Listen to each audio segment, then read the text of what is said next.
Russie, Leto, le film sort. Kirill Serebrennikov reste assigné à résidence. Une scène de Leto, l'été, de Kirill Serebrennikov.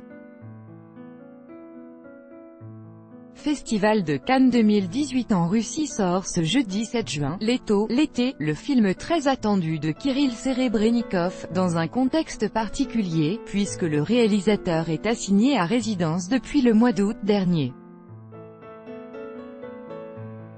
Accusé de détournement de fonds, Serebrennikov a dû terminer le montage de son film depuis son domicile et n'a pu se rendre au dernier festival de Cannes où son œuvre était en lice. Un film consacré à deux figures mythiques de la scène rock des années 1980 en Union soviétique.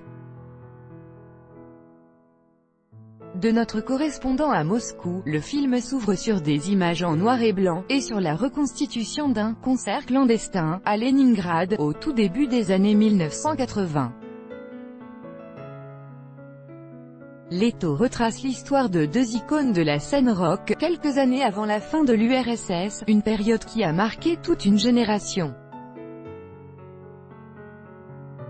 Dans les années 1980, j'étais trop petit, mais j'ai écouté le groupe Kino toute ma jeunesse, nous raconte Sergueï, venu avec sa femme à l'avant-première du film. Tous mes goûts musicaux viennent de là. Et puis, bien sûr, il y a toute cette liberté qu'ils incarnaient. Pour moi, ce film a aussi une grande importance de ce point de vue. Kirill Serebrennikov, l'une des figures de l'avant-garde culturelle en Russie pour de nombreux spectateurs, il fallait venir voir ce film également en soutien à son réalisateur. À leurs yeux, l'assignation à résidence de Kirill Serebrennikov est une injustice, une façon, disent-ils, de faire taire l'une des figures de l'avant-garde culturelle en Russie. C'est vraiment très triste que nous ne puissions rien faire.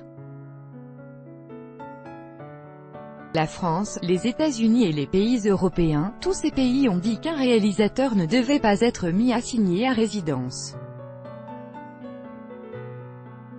Pour l'instant, tout ce combat n'a servi à rien, mais il faut continuer. L'assignation à résidence de Kirill Serebrennikov a été prolongée jusqu'au 19 juillet.